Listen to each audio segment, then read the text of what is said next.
presentamos Los vaivenes del mundo, una mirada filosófica. No te lo pierdas, dale like y suscríbete. ¿Cómo ve el contexto del mundo actual? ¿A dónde va todo esto? Todos estos choques políticos, todos estos... este contexto tan confuso donde tenemos un demagogo en Estados Unidos, digo, más radical que en otros contextos. Vemos el Brexit, vemos... vamos a ver.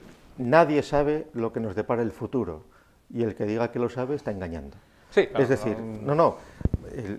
evidentemente hay todas unas disciplinas prospectivas que son necesarias y que son necesarias a distintas escalas.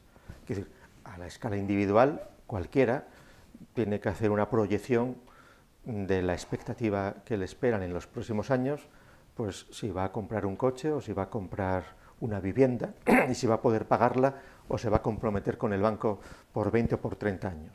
En una ciudad, cuando tienen que diseñar un puente o un hospital, tienen que tener también unos cálculos de futuro, de un futuro que no existe, pero que en buena medida están contribuyendo a construir.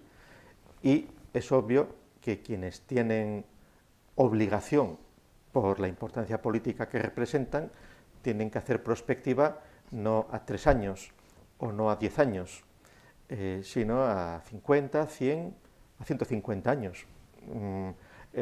Y entonces, prospectiva a esa escala, hoy día, pues la hacen en los Estados Unidos del Norte de América, se hace sistemáticamente en la República Popular China, es decir, que hay que hacer previsiones de qué modelos de lo que puede pasar dentro de 100 años, pero eso nadie lo sabe. El que diga que lo sabe se confunde, engaña simplemente. Y las cosas van mucho más deprisa de lo que parece. Por ejemplo, uno de esos centros de prospectiva vinculado a grupos financieros importantes son los que pensaron, creo que fue en el 2005, la categoría geopolítica de los BRIC, pero lo calculaban para el 2050. O sea, en el año 5, estos ideólogos al servicio de grupos financieros dijeron: debemos calcular que hacia el 2050 se puede producir una unión de los BRIC, es decir, de Brasil, de Rusia, de la India y de China. Claro, ese concepto lo publicaron en un artículo menor, ese concepto inmediatamente lo absorbieron los ideólogos chinos y rusos y les gustó, casi les dieron la idea. Y entonces los BRIC se convirtieron en una realidad geopolítica 3 años después de que hubiera sido pensado por un analista como que se iba a producir 50 años o 40 años después. ¿Cabe pensar que les dieron la idea? No, cabe pensar que el analista había andado escaso en su proyección. Y esto lo vemos continuamente. Las grandes corporaciones que se dedican al desarrollo tecnológico, Google, Apple, Canon, Philips, suelen tener grupos de prospectiva a corto plazo, a 3 años, a 10 años. Hablando y leyendo sobre esas cosas, suele ser muy frecuente que lo que estaba previsto hacer dentro de 3 años tienen que hacerlo dentro de 6 meses y lo que tenían previsto para 10 años lo tienen que hacer antes, porque el desarrollo está siendo mucho más rápido en muchos terrenos, en otros no. En otros terrenos no hay tanta velocidad y seguramente también a algunas escalas se están tocando límites. Se están tocando límites como, por ejemplo, el desarrollo de Internet en estos 20 años ha sido totalmente caótico, digamos, en cuanto a las normas, por ejemplo, a las normas HTML, las normas impuestas por la WWW y por Google recientemente, pues adaptable y tal, pues hay unos límites que se podrán cambiar, que son mucho más sencillas, ha costado un montón de tiempo llegar a ello, que se pueden haber hecho mejor desde el principio, se han cometido errores, 1000 cosas, pero hay cosas o los niveles, por ejemplo, de miniaturización, de resolución, de almacenamiento, que hay límites que ya tocan a la comodidad del manejo de las cosas. Es decir, si se miniaturizan mucho las cosas, pues ya no es operativo porque las pierdes. Entonces, tendrías que ir siempre con una lupa para no perderte el asunto. Entonces, es decir, que hay determinadas tecnologías que sí que se puede calcular que se están llegando a determinados límites donde, comparado con las tecnologías de hace 15 o de 20 años. Pero, en este sentido, ¿qué es lo que venga, en buena medida, depende de lo que hagamos nosotros, es decir, de lo que hagan las unidades humanas que tienen capacidad de actuar. Es decir, la humanidad es una abstracción metafísica que como tal no existe. La humanidad está fragmentada en grupos políticos y culturales muy precisos. Los que hablamos español somos un grupo importante. En términos de lenguas, somos la segunda o la tercera lengua más hablada. El chino y el inglés. Y además el español tiene una característica, es de esas 3 lenguas más habladas, es la más normalizada, la más común a todos los hablantes, aunque siempre haya intentos por parte del enemigo del español, que es el inglés, pues de vez en cuando de potenciar, hacer spanglish y cosas así, como si fuera... No, el español tiene una literatura muy potente, por supuesto, hay variedades en cada país, pero que cada vez se van disolviendo más, porque efectivamente hay intereses comerciales en preparar versiones distintas en argentino, en mexicano o en español, o en castellano, que es nosotros hablamos del español. Entonces, el mexicano es el español que se habla en México, el argentino es el español que se habla en Argentina, el castellano es el español que se habla en Castilla. Y el catalán, pues es el español que se habla en Cataluña, aunque algunos ahora quieren que se diferencie. Pero bueno, entonces, en este sentido, quienes tienen capacidad de influir en lo que vaya a ser el futuro no son todos los hombres, no son los 7.000 millones de hombres, son unas pocas unidades políticas y culturales, y que se reducen a 5 o 6. Es decir, el mundo hispánico, o si quieres, México, cabecera del mundo que habla español, y cabecera por tamaño y por hablantes, y por impulso de población. Es decir, eso es una realidad. Y México tiene que ser consciente de la importancia de esa realidad y de la responsabilidad que tiene. Claro, muchos procurarán decir, no, México no tiene esa responsabilidad, México tiene que subsumirse en el imperio americano. Tal, bueno, pues peor para México entonces. Ahora, la otra unidad, que es el imperio actualmente existente hoy, son los Estados Unidos del norte de América. Otra realidad es la decadente Europa. Decadente porque nunca hubo una Unión Europea, ha sido un intento auspiciado por Estados Unidos frente a la Unión Soviética, de crear unos Estados Unidos de Europa, que nunca llegó a hacerse, porque Francia tiene su política armamentística, Alemania tiene la suya, Inglaterra tiene la suya. Rusia es una realidad que no hay que ignorar, aunque se la dio por muerta hace 25 años tras la descomposición de la Unión Soviética. Pero, por supuesto, la realidad que no se puede mirar por otro lado es China. Y China reúne unas características muy peculiares y que se mira para otro lado. Es decir, China es una nación política unitaria, una grande y libre,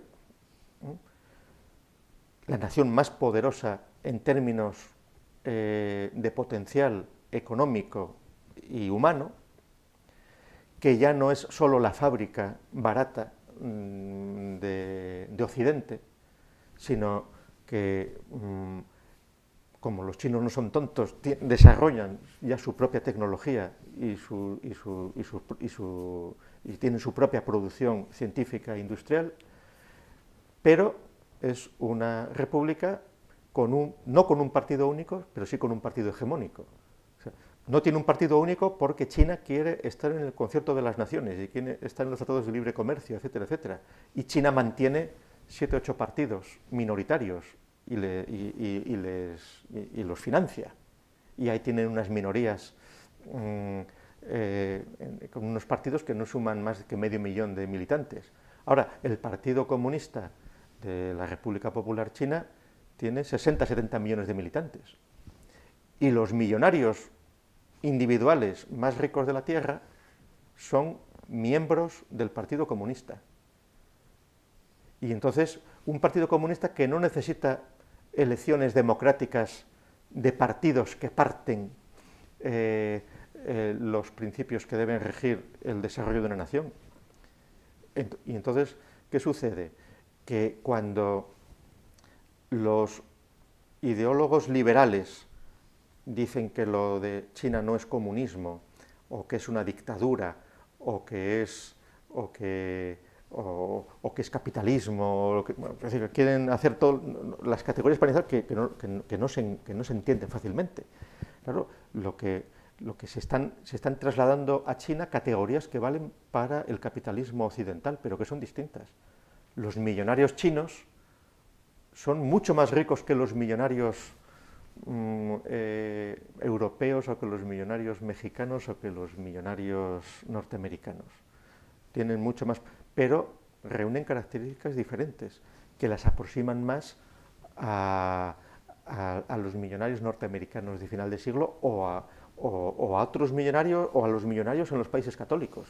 Por ejemplo, en el sentido siguiente, el millonario en China se dio cuenta el pequeño timonel Deng Xiaoping que hacía falta, que no funcionaba el sistema soviético, que había que introducir mecanismos de emulación, y lo vio en su viaje a Estados Unidos, cuando vio que la propaganda que era mentira, o sea, que aquel país no funcionaba. Y entonces adaptaron los dos sistemas en un solo país, adaptaron la competencia y la emulación capitalista con un control estricto de las empresas, que todas están participadas o bien por el Estado, o bien por universidades, o por ciudades, o por provincias. Es decir, todas las empresas chinas están participadas por el Estado y están regidas por el Partido Comunista. Y entonces los millonarios juegan el papel de millonarios y tienen plena libertad para desarrollar con su nombre instituciones que el Estado no puede desarrollar.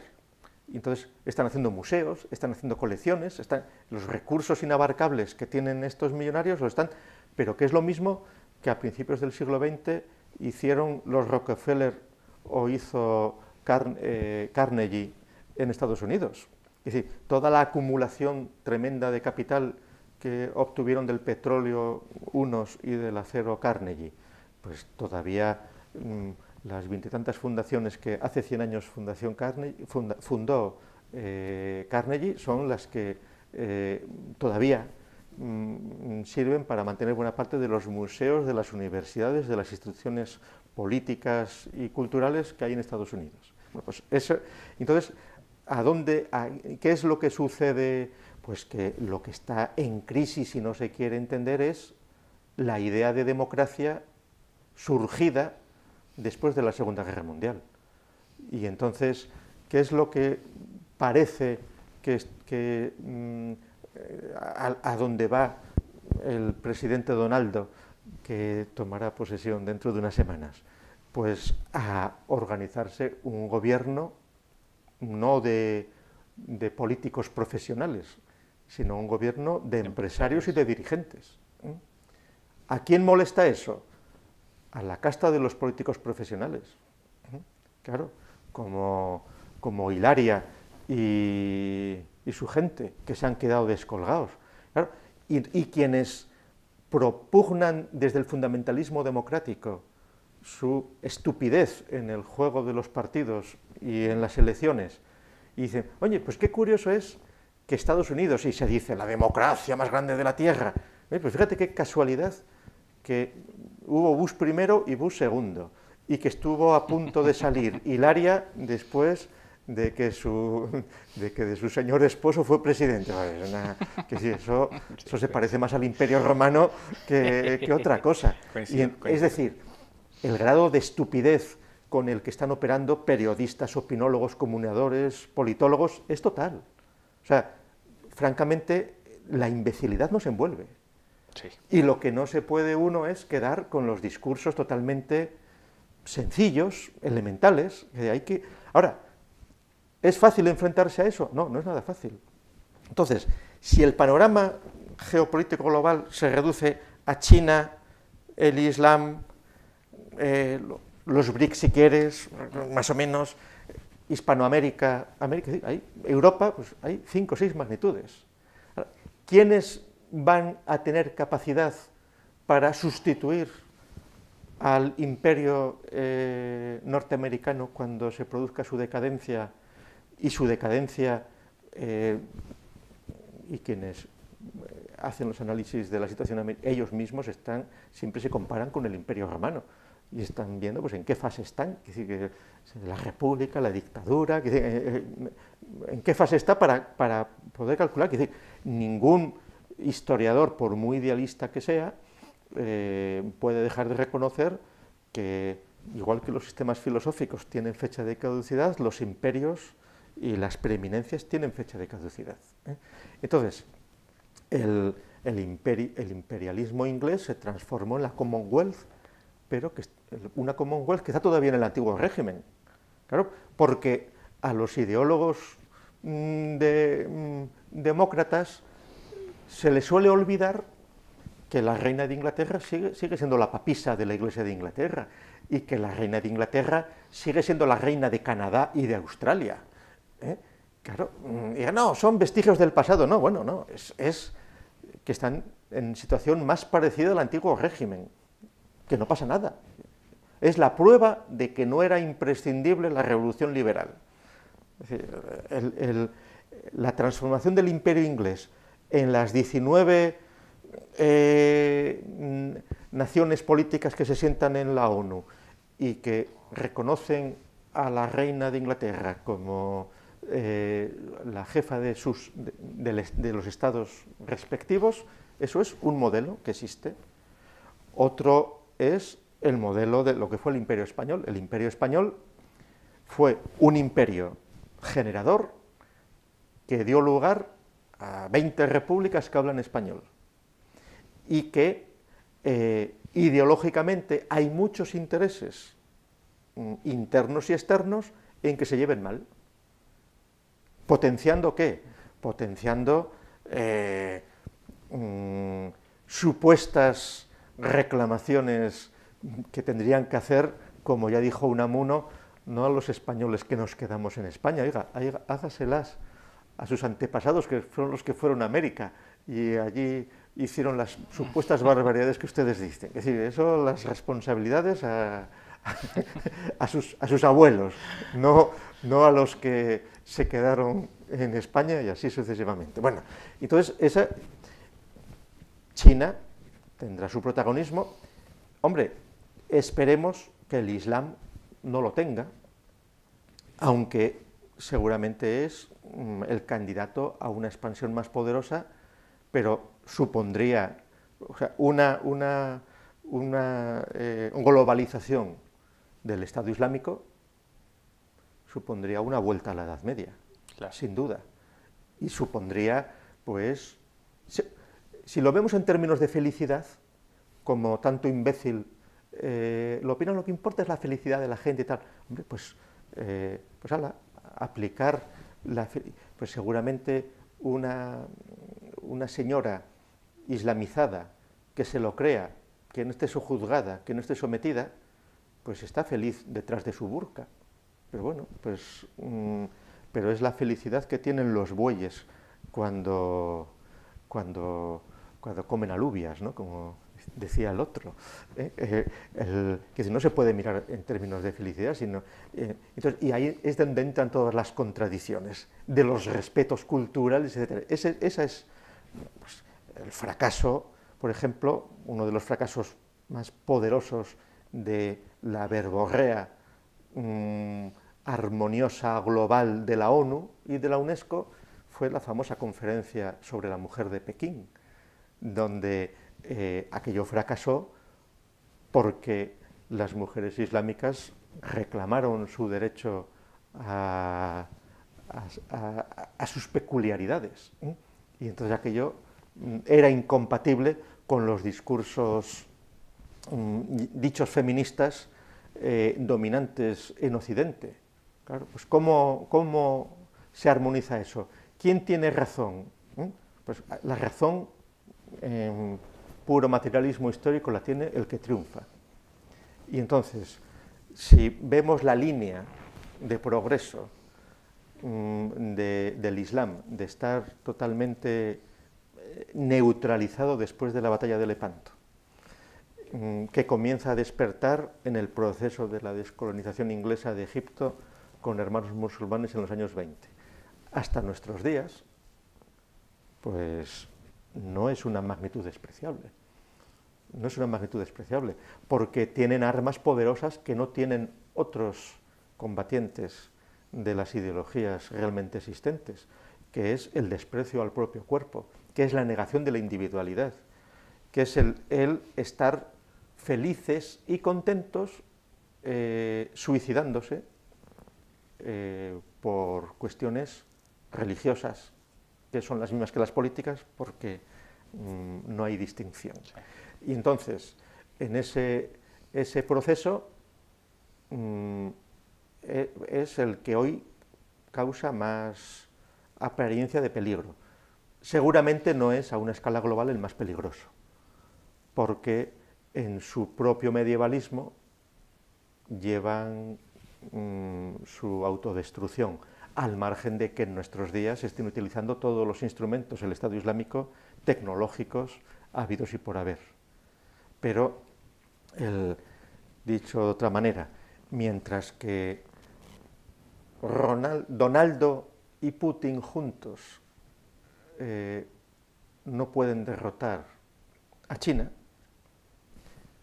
Donaldo y Putin juntos pueden derrotar al Estado Islámico.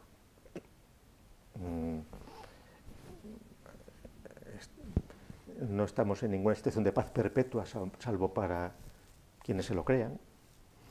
Y entonces, si suponemos que estamos en un periodo de entreguerras, entre la segunda y la que venga, entonces si somos optimistas, estamos en un periodo de entreguerras donde todavía falta tiempo para el desenlace, o falta menos tiempo para que haya unos ajustes importantes, pues la escala de los 50 millones de muertos que supuso la Segunda Guerra Mundial y reajustar la situación unas décadas más en una confrontación global que se pudiera producir en unos años, seguramente resolvería algunas de estas cuestiones con un saldo no mucho mayor, ajustado a la cantidad humana que hay ahora, pero que daría unos años de bienestar en las posguerras y en las reconstrucciones, como siempre ha sucedido a lo largo de la historia humana. Es decir,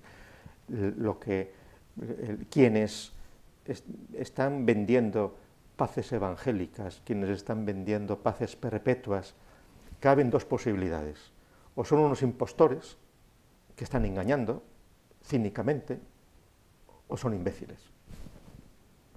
Y quienes lo reciben o son ingenuos, que no han pensado más, o son imbéciles. No, son ingenuos, o no se han parado a pensar en ello porque no lo necesitan, porque sí, ya están felices con sus logros alcanzados y están plenos y satisfechos, y entonces, pues nada, estupendo, y entonces se comunican, participan, pueden votar con su móvil todas las chorradas que los periódicos les van diciendo, pueden hacerse amigos de la estrella mediática del momento, es decir, tienen una vida plena y satisfecha, pues muy bien, pues estupendo. Es decir, que entonces ahí ya, en función de cada cual como vea las cosas, pues podrá hacer analogías de en qué momento estamos en nuestro presente.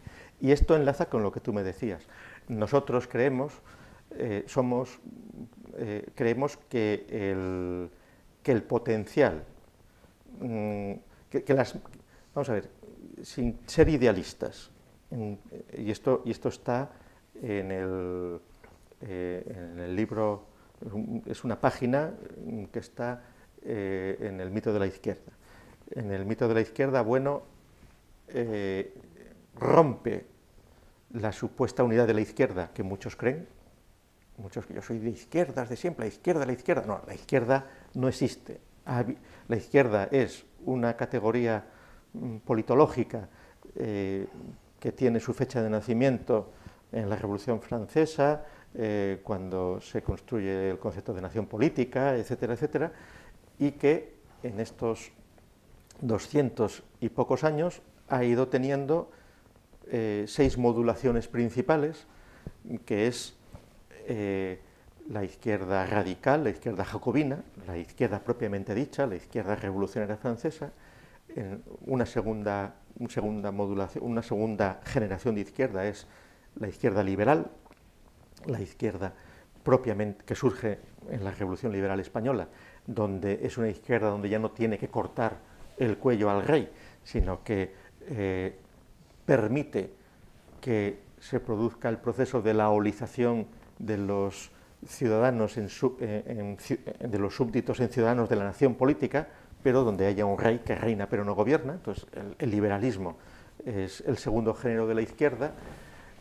¿Qué quieren? Una izquierda, izquierdas, estos 6 géneros políticamente definidos, por la forma del Estado. Cuando la reacción es aquellos que, visto el fracaso de la izquierda radical, porque en Francia, después de cortar la cabeza al rey, vuelven a poner otro, y de la izquierda liberal, de la Revolución Española, donde se mantiene el rey, dice, no, pues el problema no está aquí, el problema está propiamente en el Estado, hay que acabar con el Estado. Entonces, el tercer género de izquierda sería el anarquismo, en cuanto políticamente quiere acabar con el Estado. El cuarto género de izquierda es el socialismo marxista, es el marxismo. El quinto género de izquierda es el leninismo, fue la Unión Soviética. Y el sexto género de izquierda, según el análisis de Bueno en el mito de la izquierda, es la izquierda china.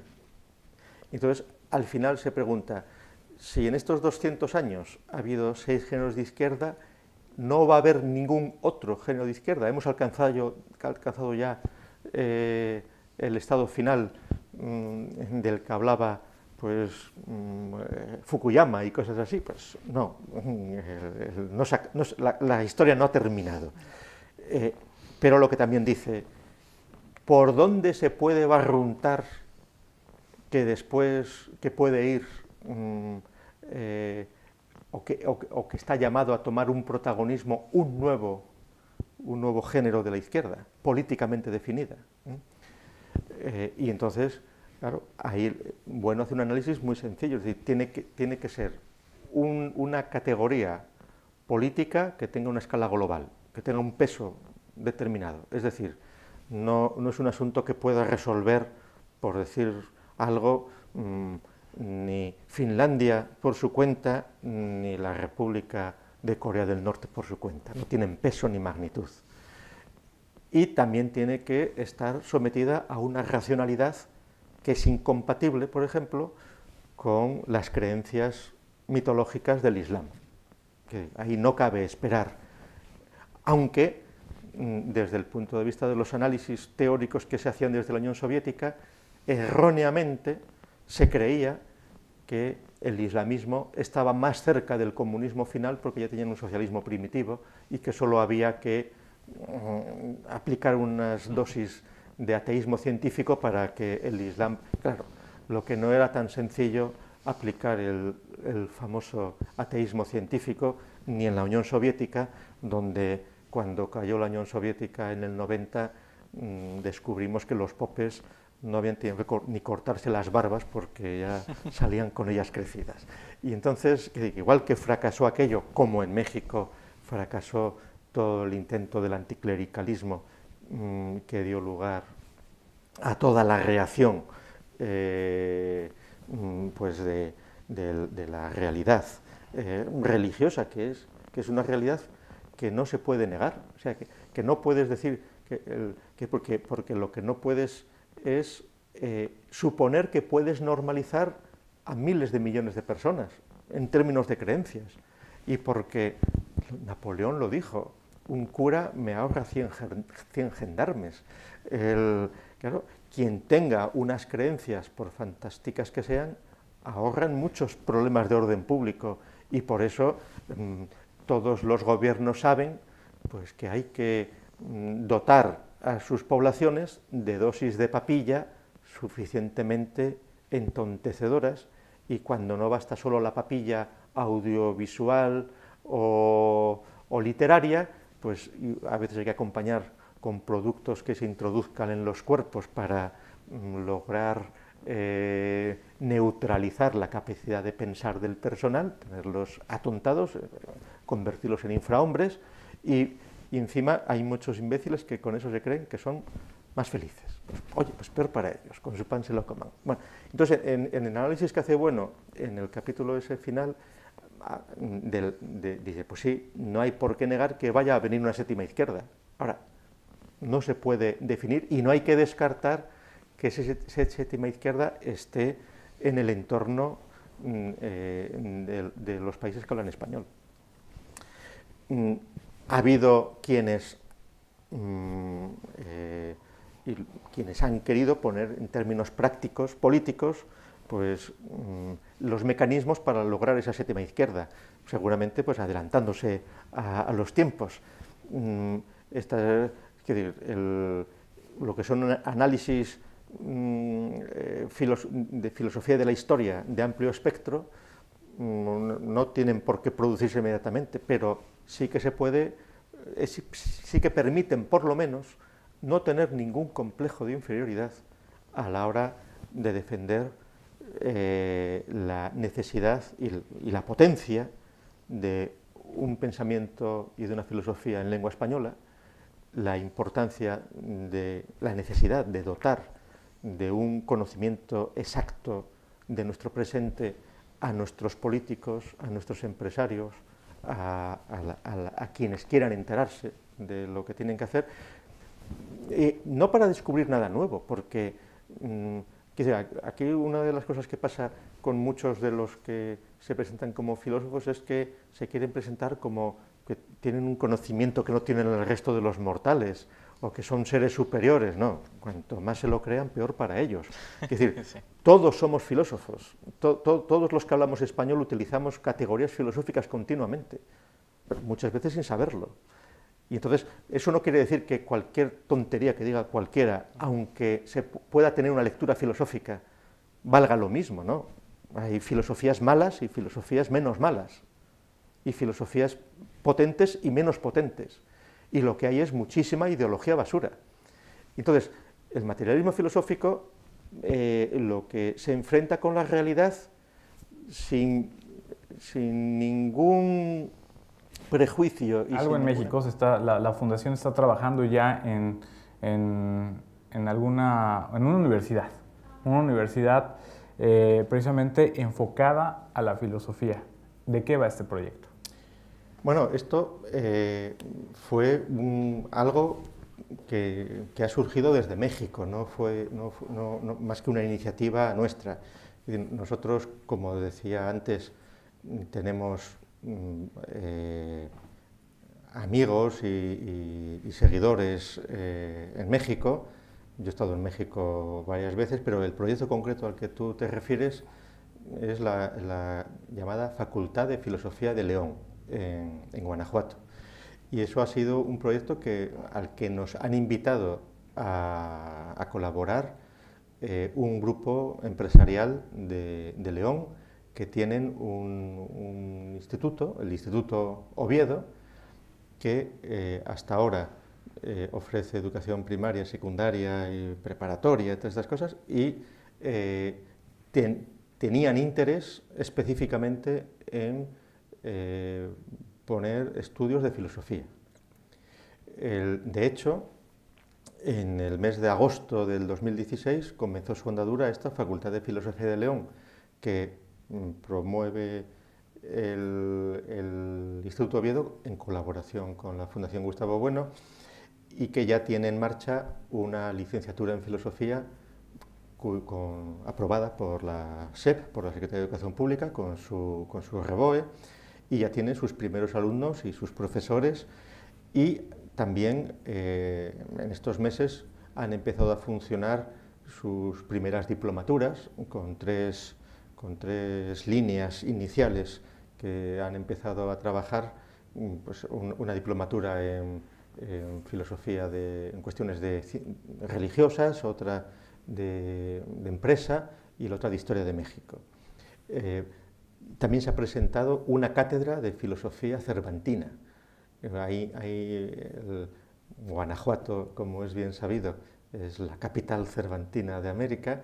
En Guanajuato ciudad, sobre todo, se ha cultivado y se cultiva pues la imagen iconográfica del Quijote, las representaciones teatrales, pero en León, en el contexto de la Facultad de Filosofía de León, ha parecido necesario y conveniente poner en marcha una cátedra de filosofía cervantina, complementaria del interés por Cervantes y por el Quijote que hay en Guanajuato, y cátedra cuyo titular es el profesor Jesús Maestro, que es profesor de la Universidad de Vigo en España, y que se están preparando cursos utilizando las nuevas tecnologías para poder consolidar estudios sistemáticos de corte filosófico y cervantino. La Facultad de Filosofía de León, su primer congreso se va a celebrar en enero, el 23, 24 y 25 de enero en León, y es un congreso que quiere ser un análisis sobre cuáles son los retos o las necesidades o el panorama de la filosofía en México en nuestros días, recordando la figura del que luego fue obispo Meterio Valverde, que, como es bien sabido y como ya comentábamos antes, fue quien reconstruyó la historia de la filosofía en México a finales del XIX, principios del siglo XX, desde posiciones católicas, pero filosóficas, enfrentándose a todas las corrientes filosóficas existentes en el México del siglo XIX. Es decir, Meterio Valverde, desde el sistema de la filosofía cristiana, reconstruye esa historia de la filosofía en México. Hoy día sus textos pues tienen un sabor más ya histórico, arqueológico, pero tienen el mayor interés porque digamos, se trata de reivindicar el lugar que Meterio Valverde ocupó hace 100 años en el contexto, con lo que hoy seguramente se necesita desde un punto de vista filosófico en México, que es no solo agotarse en actividades de tipo gremial o en congresos fragmentados en montones de especialidades donde supuestos especialistas van a hacer dosografía de un autor o van a hablar cuestiones que son discutibles, que sean filosóficas y no meramente ideológicas o puramente históricas o literarias o dosográficas, sino los problemas filosóficos realmente que deben plantearse, sin con esto pretender para la filosofía un conocimiento superior al que puedan tener otras facetas de la realidad. En este sentido, lo que a nosotros nos ha gustado de la oferta de la sugerencia que se nos hizo desde León era el convencimiento de que es necesario una formación filosófica para aquellas personas que están llamadas a convertirse en dirigentes de la nación mexicana por lo que hace a México en los terrenos políticos, empresariales, educativos, etcétera, etcétera. pero una formación filosófica rigurosa que lo sea.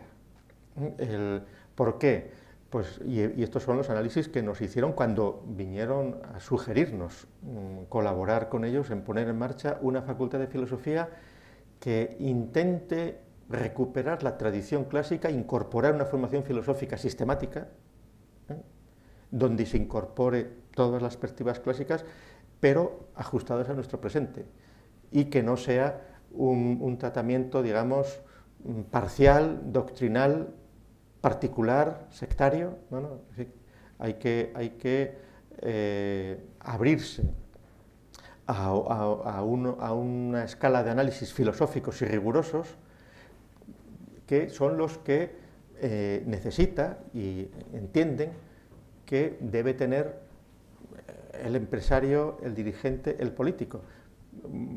En análisis por la línea de las siguientes, es decir, parece que la mayor parte de los políticos en nuestro presente tienen que ser licenciados en Derecho, son licenciados en Derecho, o que la mayor parte de los empresarios parece que deberían estudiar económicas o estudiar disciplinas empresariales. Bueno, esos son en todo caso cuestiones que en función del lugar que alguien ocupe en la empresa, pues el jefe del departamento de personal, pues si es psicólogo seguramente, o si es sociólogo, mejor que si tiene una formación de jardinería. Pero realmente quien está llamado a tener que tomar decisiones que no son puramente tecnológicas, inmediatas, que siempre tendrá que consultar además con el especialista, en el economista, el contable o el abogado penal, mercantil, lo que sea, tiene que tener una concepción del mundo potente de nuestro presente para poder diseñar las estrategias y planear a dónde vamos y cómo se puede intentar reconducir ese proceso.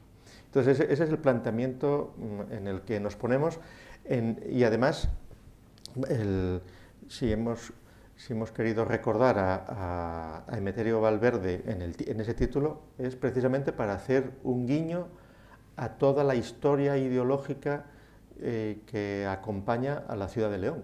La ciudad de León es una ciudad que la Universidad de Guanajuato está en Guanajuato, que tiene muchísimas universidades privadas, pero que ha cuidado menos el cultivo de la filosofía. Y sí que se mantiene en León una licenciatura en filosofía que tienen los padres dominicos, pero la enseñanza pública de la filosofía o civil, no vinculada a una organización religiosa, está en la ciudad de Guanajuato y no en la importante ciudad de León. Y entonces el proyecto de la Facultad de Filosofía de León tiene esa voluntad.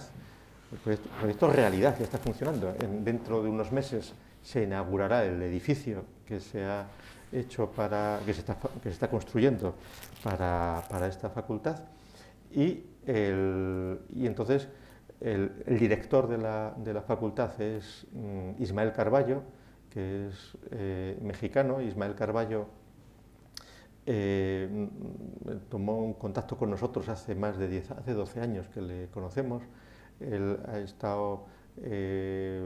sido muy activo, fue uno de los pioneros cuando Internet estaba empezando en un programa de debate por televisión que se llamaba Plaza de Armas, que se radiaba por un canal que tenía la Ciudad de México en la época de Marcelo Ebrard, que era Capital 21, y en Plaza de Armas, está en internet, plazadearmas.tv, pues que ya no se produce desde hace 3 o 4 años y que no hay que descartar que se vuelva ahora a una nueva etapa. Pues ese programa, pues se hicieron 200 o 250 programas que tienen el mayor interés. Entonces Ismael Carballo, cuya formación originaria es ingeniero, pero tiene un máster en filosofía en la Fundación Ortega aquí en España, pues él es el que ha aceptado dirigir la Facultad de Filosofía de León, en la cual en el momento actual también hay profesores ya de plantilla, pues el doctor Capdeville, que también es mexicano y que es doctor en filosofía por la Universidad de Berlín, y un español que se ha desplazado también allí, que es Íñigo Ongay, que profesor en Bilbao y que se ha trasladado como director de investigación y que forman el embrión de la nueva Facultad de Filosofía de León, cuya, digamos, presentación así pública va a ser este congreso que se va a celebrar en enero y donde hasta el día 9 de enero está invitado a participar todo el que quiera y pueda aportar algo al debate de ideas sobre cuáles son los retos filosóficos en México. Bueno, sin duda un tema del que hay mucho que decir y por supuesto, bueno, pues anótenle, ¿no? Para los que quieran participar en este proyecto que sin duda es prometedor, es un proyecto innovador y sobre todo pues es algo que verdaderamente hace falta en México, ¿no? Esa vinculación de la filosofía con las decisiones públicas, que está totalmente desvinculado. No sé si generalizar, decir que este fenómeno pasa en todo el mundo, pero pues los filósofos han permanecido alejados, ya sea por ellos mismos o alejados por el mismo contexto, ¿no? Entonces, sin duda es un proyecto al que vale la pena echarle un ojo, ¿no? Y sobre todo, pues, si es posible, pues manden una ponencia, ¿no? Para asistir a este magno evento. Entonces, pues yo le quiero agradecer muchísimo por abrirnos la puerta de la fundación. Definitivamente ha sido una experiencia magnífica, ¿no? Dicen que los viajes ilustran. Bueno, pues para mí este viaje ha sido triplemente ilustrativo, verdaderamente, se lo digo corazón. No lo digo en todas las entrevistas, así que verdaderamente puedo decir que me llevo muchas cosas, además de los libros que muy amablemente nos regaló. Me llevo mucho aprendizaje y sobre todo pues mucha curiosidad